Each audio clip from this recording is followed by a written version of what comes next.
बिस्मिल्लाहिर्रहमानिर्रहीम। अस्सलाम वालेकुम नाज़रीन, आप यूट्यूब चैनल देख रहे हैं। मैं इमरान ख़ान हूँ। जो अटैक है फ़लस्तीनियों के ऊपर इसराइल का, वो बहुत खौफनाक हद तक बढ़ता चला जा रहा है। और जो गुज़िश्ता रात थी, अल जज़ीरा की एक रिपोर्ट के मुताबिक वो अब तक की सबसे मुश्किल रात थी और सबसे भयानक सूरत हाल रही गुज़िश्ता रात को गज़ा की पट्टी में, जहाँ इसराइल ने फ़लस्तीनियों के ऊपर एक बराह रास्त पूरा हमला किया हुआ है। और ये फुल फ्लेज वॉर है, वन साइडेड। यानी अगर आप ये कहें कि हमास मुकाबला कर रहा है या हमास मार रहा है, तो ये बात ठीक नहीं है। अगर आप आदाद-ओ-शुमार को देखें तो 2000 से ज़ायद रॉकेट उन्होंने फायर किए हैं। उनके कुछ रॉकेट हैरानकुन हद तक ज़्यादा एक्यूरेट रहे हैं, उनके कुछ रॉकेट हैरानकुन हद तक उनकी रेंज में इजाफा हुआ है। हमास ये रॉकेट बनाता कैसे? इनको मुख्तलिफ लोग मदद करते हैं, जिनमें ईरान खुल के मदद करता है, कुछ और मुस्लिम दुनिया के लोग हैं वो उनकी मदद करते हैं, और कुछ दीगर ऐसे लोग हैं जो इसराइल को पसंद नहीं करते, वो भी इनकी मदद करते हैं। ये पहले मिस्र के अंदर कुछ कोशिशें करते थे, वहाँ पे बना लेते थे, और अब ये मकामी तौर पे इसको मैन्युफैक्चर कर लेते हैं। तो रॉकेट बनाने की जो टेक्नोलॉजी है वो हमास के नौजवान सीख चुके हैं और वो उसके ऊपर अब काम करते हैं। रॉकेट बनाते रहते हैं, इकट्ठे करते रहते हैं। उनके पास टनल्स हैं जो ज़ेरे ज़मीन उन्होंने सुरंगें बनाई हुई हैं, उनके अंदर वो अपने हथियार छुपाते हैं और वहीं से वो उनको एक्टिव करते हैं और फिर इसराइल को जवाबी कार्रवाई करते हैं। ये एक बड़ी कमज़ोर जवाबी कार्रवाई है इसराइल जैसे एक ताकतवर मुल्क के ख़िलाफ़। हमें अपने आप को किसी धोखे में नहीं रखना चाहिए। देखें, बहुत सारे चैनल्स बार बार ये कह रहे हैं कि तबाही फेर दी, बर्बाद कर दिया इसराइल को। बेशक उनको पहली मरतबा इतना तगड़ा जवाब मिला है, ये बात ठीक है, और ये मैं भी कह चुका हूँ और मैं अभी फिर कह रहा हूँ कि इसराइल तवक्को नहीं कर रहा था कि उनको इतना तगड़ा जवाब मिलेगा हमास की जानिब से। उनके रॉकेट ज़्यादा एक्यूरेट भी हुए हैं और ज़्यादा दूर तक भी जा रहे हैं। यानी इससे पहले उनका अंदाज़ा ये था कि 100 मील के अंदर अंदर तक वो अटैक कर सकता है, लेकिन इस मरतबा उन्होंने 110 मील से ज़्यादा दूर तक हमले किए हैं। और हमास ने क्लेम किया है कि उनका नया बनाया गया रॉकेट जो बहुत दूर तक जाकर गिरा है वो 150 मील से भी ज़्यादा दूर तक जाता है, यानी वो पूरे इसराइल को कवर कर सकता है। हमास का ये क्लेम है कि वो इसराइल में जहां चाहें वहां रॉकेट हमला कर सकते हैं, लेकिन अभी हाल ही में जो इसराइल ने क्लेम किया है, जो उनका दावा सामने आया, गुज़िश्ता रात को खौफनाक बम्बारमेंट के बाद, गुज़िश्ता रात को बड़ी खौफनाक लड़ाई हुई है। लड़ाई तो नहीं हुई, हमला हुआ है बड़ा खौफनाक किस्म का, और उसमें 119 फ़लस्तीनी अब तक शहीद हो चुके हैं, जबकि 8 इसराइली मारे गए हैं। एक इंडियन भी वहां पे मारा गया है। अल जज़ीरा के मुताबिक एक भारतीय शहरी वहां मौजूद था, वो भी मारा गया है। 31 मासूम बच्चे हैं और 19 खवातीन हैं जिनकी शहादत हुई है, और दूसरी जानिब 830 ज़ख्मी हुए हैं फ़लस्तीनी, जिनमें बच्चों की एक बहुत बड़ी तादाद है। और जो मेडिकल कैंप्स हैं उनके ऊपर भी हमला कर देते हैं इसराइली फ़ौजी, और वो कोई इम्तियाज़ नहीं कर रहे, किसी किस्म की रियायत नहीं बरत रहे, और तमाम जंगी कवानीन जो है उनको पसे पुश्त डाल दिया है। इसराइल ने दावा किया है कि उन्होंने गुज़िश्ता रात को जो हमले किए हैं उसमें वो जो कमांडर्स जो अल-कस्साम ब्रिगेड की तरफ से मार रहे थे, उन कमांडर्स को शहीद कर दिया है, और कुछ टनल्स जहां पे ज़ख़ीरा था उनको भी तबाह कर दिया है। और अब हमास उतनी बाअसर नहीं रही जितनी पहले थी। तो देखिए, ये बात सही है कि जितनी देर तक ये लड़ाई चलती रहेगी, हमास हर गुजरते दिन के साथ कमज़ोर होते जाएंगे, फ़लस्तीनी हर गुजरते दिन के साथ कमज़ोर होते जाएंगे, हथियार कम होते जाएंगे ना, और शहादतें भी बढ़ती जाएंगी, तो वो कमज़ोर होते जाएंगे, इंफ्रास्ट्रक्चर भी टूटता जाएगा, भूख भी बढ़ती जाएगी, मेडिकल असिस्टेंस भी ज़्यादा चाहिए होगी। तो हमास लगातार कमज़ोर होता चला जाएगा। और इसराइल क्योंकि बहुत ताकतवर है, उन्होंने टनल्स बनाई हुई है, वो अपने लोगों को महफूज भी रख सकते हैं, उनका जानी नुकसान भी बहुत कम हो रहा है और माली नुकसान की उनको परवाह नहीं है। लिहाजा इसराइल और फ़लस्तीन की लड़ाई बनती नहीं है, ये लड़ाई है नहीं, और अकेले फ़लस्तीनी कभी ये लड़ाई लड़ नहीं पाएंगे। फ़लस्तीनियों को मदद की ज़रूरत है, और वो मदद मांग रहे हैं ऐसे मुसलमानों से जो उनकी मदद करने के बारे में सोच भी नहीं रहे। मैं आपको तमाम मुसलमान मुल्कों के बारे में बताता हूं, लेकिन पहले आप इसराइल के हमायतियों के बारे में सुने कि वो कितने ताकतवर हैं और कितने बाअसर हैं। सबसे बड़ा जो इसराइल का हमायती है वो अमेरिका है, और अमेरिका में हाल ही में कुछ चीज़ें की हैं। नंबर 1, अमेरिका ने इसराइल की मदद के लिए मिडिल ईस्ट में अपनी ताकत को बढ़ा दिया है। सऊदी अरब में उन्होंने अपने F-18 तैयारे जो फाइटर जेट्स हैं वो भिजवा दिए हैं। देखिए, मदद किसकी करनी है? इसराइल की। और अड्डा किसका इस्तेमाल हो रहा है? सऊदी अरब का। और तैयारे किसके पहुंचे हैं? अमेरिका के। अब मैं इससे ज़्यादा आपको क्या कहूँ। F-18 तैयारे बेहतरीन लड़ाका हैं, ये अमेरिका ने भिजवाए हैं इसराइल की मदद के लिए। मैं आपको ये नहीं कहूँगा कि हम तैयारे तबाह कर सकते हैं जज्बा जहाद से, नहीं, ऐसे नहीं होता, लड़ना पड़ता है आपको। मुसलमान बेशुमार जंगें हारे हैं। नबी अकरम सल्लल्लाहु अलैहि वसल्लम के दौर में भी एक गज़वा हारे हैं। जब आप सही तरह नहीं लड़ रहे होते, आपकी प्लानिंग ठीक नहीं होती, आपके हथियार ठीक नहीं होते, आपकी हिकमत अमली ठीक नहीं होती, या आप जंग को उस तरीके से नहीं लड़ते जैसा कि आपके सिपह सालार कह रहे हैं, जैसे नबी अकरम सल्लल्लाहु अलैहि वसल्लम की हुकूमतुली की थी मुसलमानों ने, तो जंग उहद में नुकसान हुआ था, गज़वा उहद में नुकसान हुआ था। तो इसी तरह जंगे मुसलमान बेशुमार हारे हैं। मुसलमानों का बहुत नुकसान हुआ जंगों में। पूरी खिलाफत उस्मानिया तबाह करके रख दी उन्होंने। आपको याद नहीं चंगेज़ खान ने मुसलमानों के साथ क्या किया था, अब्बासियों के साथ क्या हुआ था? तो ये कोई बड़ी बात नहीं है कि मुसलमान जंग में हार जाएं या मार खा जाएं। क्या जज्बे उस वक्त मर गए थे? उस वक्त भी अल्लाह उनकी दुआएं सुन रहा था, उस वक्त भी सारा कुछ हो रहा था। तो जंग हथियारों से और फौजों से और हिकमत अमली के साथ लड़ी जाती है।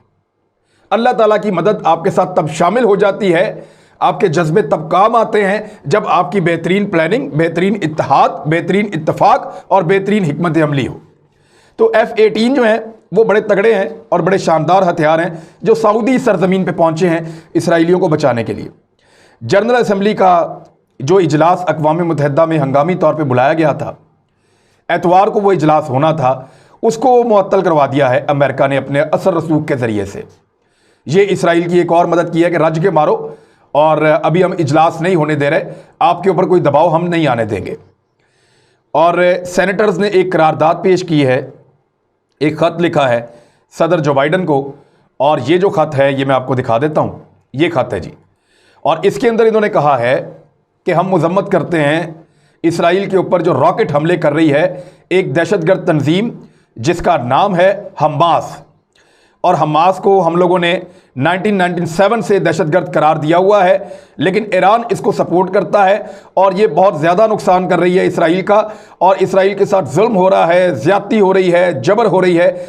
इस पूरी, अगर आप इस लेटर को अगर आप पढ़ें जो बाइडन को उन्होंने लिखा है अमरीकी सेनेटर्स ने, और ये 44 सेनेटर्स हैं जिनको लीड कर रहे हैं मार्को रबियो, ये इन्होंने लेटर लिखा है, और इसके साथ 43 दीगर सेनेटर्स हैं जिनके दस्तखत हैं। ये आप उनके पेपर देख लें। तो इन्होंने कहा कि इसराइल एक निहत्ता, मासूम, मजबूर, हक परस्त किस्म का मुल्क है, और जालिम और जाबर किस्म की हमास ने और फ़लस्तीनियों ने उनके ऊपर धावा बोल दिया है, और ईरान उनकी दहशतगर्दों की सपोर्ट कर रहा है। लिहाजा आपकी हुकूमत ईरान के ऊपर से जो पाबंदियाँ उठाने का सोच रही है उस सोच को ख़त्म करे और ईरान के ऊपर दबाव बढ़ाए और ईरान के ऊपर पाबंदियां लगाए और इसराइल की मदद के लिए फौरी तौर पे बंदोबस्त करे। वो तो उन्होंने कर दिया, अपने लड़ाका तैयारे भी भेज दिए, अपनी फ़ौज भी तैयार कर दी मिडल ईस्ट में, और सऊदी अरब के अड्डों के ऊपर मुतहर्रिक भी हो गए हैं अमेरिकन। तो 16 मई बरोज़ एतवार को, उसी दिन जिस दिन अक़वाम मुत्तहिदा का इजलास जो है वो उसको ख़त्म कर दिया गया है, उस दिन OIC ने, जो इस्लामी मुल्कों की तंजीम है, अपना इजलास बुला लिया है, और ये वर्चुअल मीटिंग होगी। और सऊदी अरब ने इसकी दावत दी है कि सारे मुसलमान मुल्क इकट्ठे हों और कोई हिकमत अमली बनाए, किसी तरह रोका जाए इसराइल को इस बर्बरियत से जो वो इस वक्त फ़लस्तीनी मुसलमानों के साथ कर रहा है। इसराइल ने एक और बहुत बड़े हमले की तैयारी की है, और इस मरतबा वो टैंकों को बहुत बड़ी तादाद में लेकर जा रहा है गज़ा की पट्टी की तरफ और गज़ा के किनारों की तरफ, और वहाँ पर मज़ीद 9000 फ़ौजी भी उन्होंने बुलवा लिए हैं। गुज़िश्ता रात उन्होंने टैंकों से भी अटैक किया है, ड्रोन से भी अटैक किया है, और फ़िज़ाई हमले भी किए हैं, और वो इन हमलों को मज़ीद तेज़ करने जा रहे हैं। इसराइली जो मुख्तलिफ़ ख़बर रसां इदारे हैं उनका दावा है कि इसराइल अपने पैरा ट्रूपर्स को उतारने का प्लान बना रहा है गज़ा में, और वहाँ पे वो हमास के लीडरों को या हमास के जो वहाँ पे उनकी फ़ोर्स मौजूद है उनको कत्लेआम करेगा, और लाजमन वो आम शहरियों को मारेंगे, निहत्ते लोगों के ऊपर अटैक करेंगे, और एक बहुत बड़ा हमला इसराइल ने प्लान किया है और एक मुकम्मल जंग की तरफ एक सूरत बना रहे हैं। और ये एक तरफा जंग है, इसको मानना पड़ेगा। जो हमास के लोग हैं या फ़लस्तीनी हैं वो लड़ सकते हैं, मार नहीं सकते, ये बड़ा फ़र्क है। यानी एक आदमी अकेला खड़ा है, सामने 100 आदमी खड़े हैं मुसल्ला, वो अकेला आदमी या तो चुप करके मार खा ले या लड़ पड़े, दो ही ऑप्शन है ना। तो वो लड़ सकता है, उन सबको मार नहीं सकता, लिहाजा वो उनसे मार तो खाएगा लेकिन वो लड़ के मार खा रहा है। फलस्तीन का सिर्फ इतना कसूर है और उसकी लड़ाई को लोग कह रहे हैं कि एक जंग हो रही है दो तरफा, तो ऐसा नहीं हो रहा। उनका साथ देने के लिए कोई मुसलमान मुल्क अभी तक बीच में नहीं आया।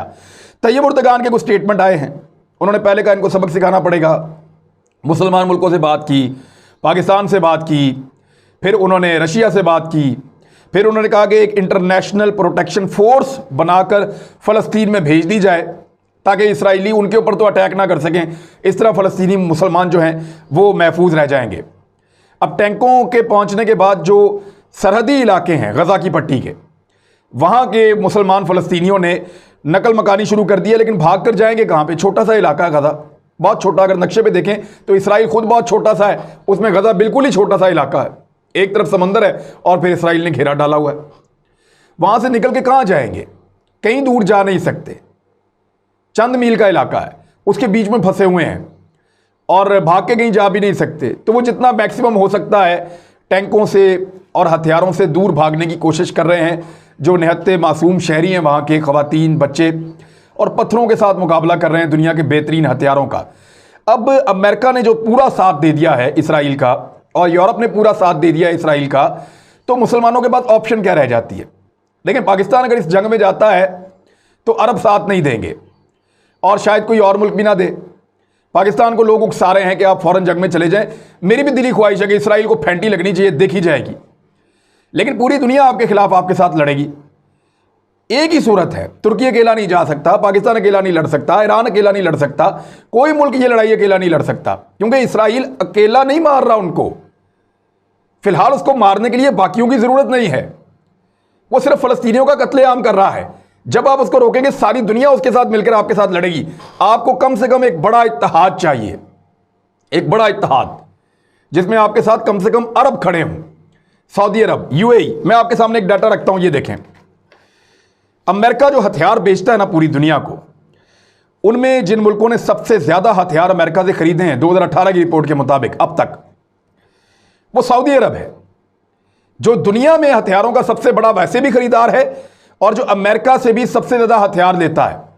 2020 की रिपोर्ट के मुताबिक 2151 मिलियन डॉलर्स के हथियार लिए हैं सऊदी अरब ने अमेरिका से। दूसरे नंबर पे ऑस्ट्रेलिया है जिसने इससे आधे पैसों के लिए है 1100, ये 2151 और वहां 1100। साउथ कोरिया ने 917, क्योंकि वो शुमाली कोरिया का एक हवा बनाया हुआ अमेरिका ने, तो जो साउथ कोरिया है उसको 917 मिलियन अमेरिकी डॉलर के हथियार दिए हैं। 7वें नंबर पे इसराइल आता है जो अमेरिका से हथियार खरीदता है, और टॉप 10 मुल्कों के अंदर है ही नहीं जो हथियार खरीदने वाले मुल्क हैं। वो खुद भी अपने हथियार बनाते हैं, क्योंकि इसराइल को उतने ही हथियार चाहिए जितने हथियारों से वो फलस्तीनियों को मार सके या आसपास के मुल्कों को दबा सके। उसको पता है जब भी बड़ी जंग होगी अमेरिका और दीगर मुल्क उसके साथ खड़े हो जाएंगे। सऊदी अरब पूरी दुनिया में हथियारों का सबसे बड़ा खरीदार है। दूसरे नंबर पे ऑस्ट्रेलिया, तीसरे नंबर पे चाइना है, फिर इंडिया है, फिर मिस्र है। तो ये बड़े तगड़े मुल्क हैं, इनके पास बहुत पैसे हैं, बड़े वसाइल हैं। सऊदी अरब के पास बहुत दुनिया के जदीद हथियार हैं, लेकिन इसके बावजूद वो मुसलमानों के लिए इस्तेमाल नहीं हो सकते क्योंकि वो कर नहीं रहे। अब यहूदी इतने तगड़े कैसे हैं और अमेरिका उनको इतनी सपोर्ट कैसे करता है? एक छोटी सी चीज़ मैं आपके सामने रख देता हूं। अमेरिका में यहूदी लॉबी इतनी ताकतवर है कि उनकी 2 बहुत बड़ी तंजीमें वहां पे काम कर रही हैं, और उसके आगे मैं तंजीमें आपको बताऊंगा, आप हैरान हो जाएंगे। ये क्रिश्चियन यूनाइटेड फॉर इसराइल एक तंजीम है, CUFI। ये बहुत ताकतवर लॉबिंग ग्रुप है जो पूरे अमेरिका में काम करता है। एक और ग्रुप है the American Israel public affairs committee. ये लॉबिंग ग्रुप जो है वाशिंगटन में, इसका एक बहुत बड़ा हेडक्वार्टर भी है और बहुत बड़ी बिल्डिंग इनके पास मौजूद है। जितने भी उम्मीदवार अमेरिका में इलेक्शन लड़ते हैं कांग्रेस का, ये तमाम उम्मीदवार AIPAC यानी यहूदियों की तंजीम इन सबसे मुलाकात करती है और फिर अपनी राय और ज़रूरत के मुताबिक उन्हें फंडिंग भी लेकर देती है इलेक्शन लड़ने के लिए। वाशिंगटन पोस्ट की एक रिपोर्ट के मुताबिक अमेरिका में जब भी इलेक्शन होते हैं तो उनकी 30% से ज़्यादा फंडिंग यहूदी करते हैं, और बराह रास्त फंडिंग जो इसराइल की है वो 25% के करीब है, और यहूदियों की अलग फंडिंग है। तो बहुत बड़ी फंडिंग करते हैं यहूदी अमेरिकन इंतखाबात में। हत्ता कि जो हर उम्मीदवार इलेक्शन लड़ता है उसको ये जो तंजीम है ना, the American Israel public affairs committee, ये उसको कहते हैं कि आप एक पोजीशन पेपर लिख कर लाएं जिसमें आप ये लिखकर बताएं कि इसराइल और अमेरिका के ताल्लुकात के बारे में आप क्या सोचते हैं और कैसे चलने चाहिए। और जो इनके साथ ज्यादा वफादारी करता है उसको जीतने में मदद करते हैं, उसको जिताते हैं। इसीलिए तो 44 लोगों ने बगैर चूं चढ़ा के फौरन लिखकर दे दिया जो बाइडेन को लेटर कि जनाब ईरान को दबा दें, फौरन इसराइल का पूरा साथ दें, हमास को जो है वो तोड़ के रख दें। ये ताकत है उनकी, इसराइलियों की अमेरिका में। अमेरिका में दर्जनों ऐसे थिंक टैंक हैं जो काम कर रहे हैं, और वो सारे थिंक टैंक्स जो हैं वो यहूदियों के हैं, जिनमें American Enterprise Institute, Center for Security Policy, Foreign Policy Research Institute, Heritage Foundation, Hudson Institute और Jews Institute for Security Affairs, पारा चर्च ऑर्गेनाइजेशन और बेशुमार ऐसी तंजीमें हैं अमेरिका में जो काम कर रही हैं। हर जगह के अंदर ये यहूदी घुसे हुए हैं अमेरिका में, उनके बैंकिंग सेक्टर में, उनकी मल्टीनेशनल कंपनियों में, उनके तमाम मालियाती इदारों में, हर जगह पे ये मौजूद हैं। और इनकी मौजूदगी की वजह से अमेरिका अपनी हर पॉलिसी इनकी मर्जी के मुताबिक बनाता है। तो आप ये समझिए कि आपको इसराइल से नहीं लड़ना, आपको अमेरिका से लड़ना है। और इस वक्त बेहतर तरीका यह है कि मुसलमान मुल्क सारे इकट्ठे हों, अगर लड़ाई लड़नी पड़े तो मिलकर लड़ें, ताकि आपको अकेला अकेला करके तबाह ना किया जा सके। अगर कोई एक अकेला मुसलमान मुल्क इसके अंदर कूदेगा तो उसका हाल भी फ़लस्तीन वाला या अफगानिस्तान वाला हो जाएगा। बड़ा आसान है, सिंपल है। अफगानिस्तान या फ़लस्तीन वाला हाल करना कोई मुश्किल तो नहीं है। 20-25 मुल्क मिल जाएं, मिल के अपने सारे हथियारों का रुख मोड़ें और उस मुसलमान मुल्क के ऊपर बम्बारमेंट करें, उसको तबाह बर्बाद कर दें। कोई भी मुल्क होगा, चाहे तुर्की हो, पाकिस्तान हो, ईरान हो, कोई भी मुल्क हो, ऐसे ही बर्बाद हो जाएगा। इराक का हाल देखा आपने, लीबिया का हाल देखा आपने बेशुमार और मुसलमान मुल्कों का हाल आपने देख लिया है। तो तरीका यह है कि सारे इकट्ठे हों, इकट्ठे होकर फैसला करें।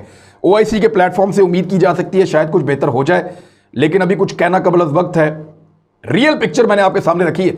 मैं आपकी ख्वाहिशात नहीं पूरी कर सकता ये कह के कि मुसलमान ये कर देंगे, वो कर देंगे, और इस वक्त जो है वो सुल्तान सलाउद्दीन अयूबी आ जाएंगे, इस वक्त मोहम्मद बिन कासिम आ जाएंगे। नहीं हो सकता भाई। सलाउद्दीन अयूबी जब थे अपने दौर में तो वो अपने दौर के बेहतरीन फाइटर थे, उनके पास अपने दौर के सबसे जदीद लड़ाका हथियार थे, इसीलिए वो मारते थे। जब ये खिलाफत उस्मानिया थी, उनके पास अपने दौर के बेहतरीन फौजी, बेहतरीन हथियार और बेहतरीन बंदोबस्त था, इसलिए वो मारते थे। जब हज़रत उमर रज़ी अल्लाह तआला अन्हु के दौर में, हज़रत अबू बकर सिद्दीक़ रज़ी अल्लाह तआला अन्हु के दौर में, और जब नबी करीम सल्लल्लाहु अलैहि वसल्लम के अदवार में जब गज़वात हो रहे थे, मुसलमानों को फतूहात इसलिए मिल रही थी कि वो बेहतर लड़ने वाले थे, बेहतर हिकमत अमली थी, और उनके पास लड़ाई की वजह भी थी, और उनके अंदर आपस में इत्तफाक था। वो एक जगह से कमांड ले रहे थे, बिखरे हुए नहीं थे।